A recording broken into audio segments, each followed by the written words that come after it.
Hello, Assalamualaikum. So today we're going to discuss about the scope of physical and exercise conditioning as for the chapter 1 for SPS 240, exercise methodology and physical conditioning for sports.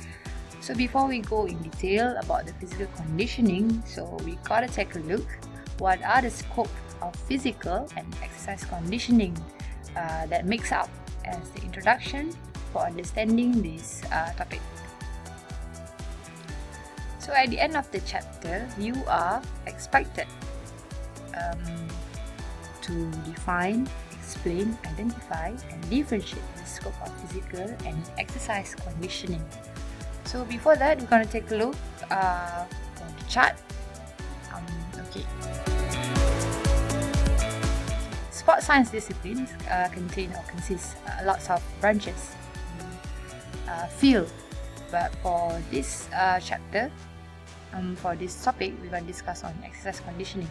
So inside this exercise conditioning consists of subtopics such as resistance training, energy system training, flexibility, SAQ, and cardiovascular. So these 5 topics basically makes up this exercise conditioning. So in conditioning, in order to enhance the physical development, so we have to develop the resistance training, energy system, flexibility, SAQ, and all these 5 simultaneously, so that this multilateral physical development is gained simultaneously.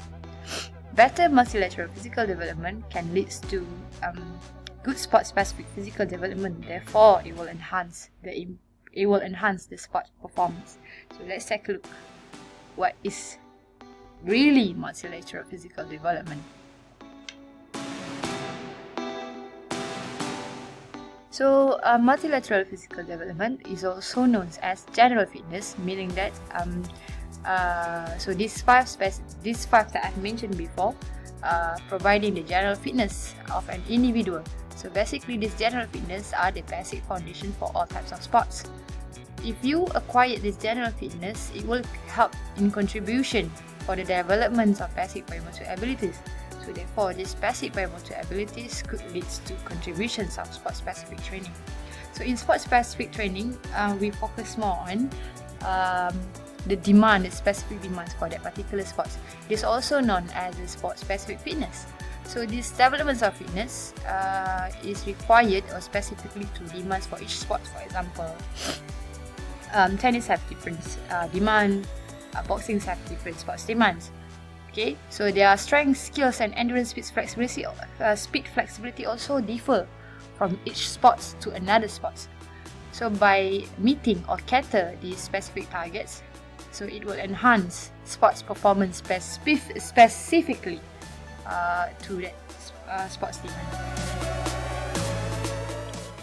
So I hope that you understand my basics. It's just a brief explanation on the scope of physical exercise and conditioning.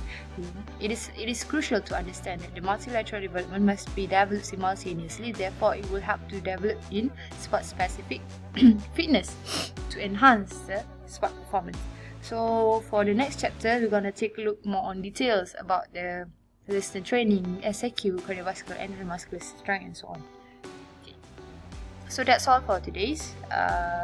Thank you very much for your attention.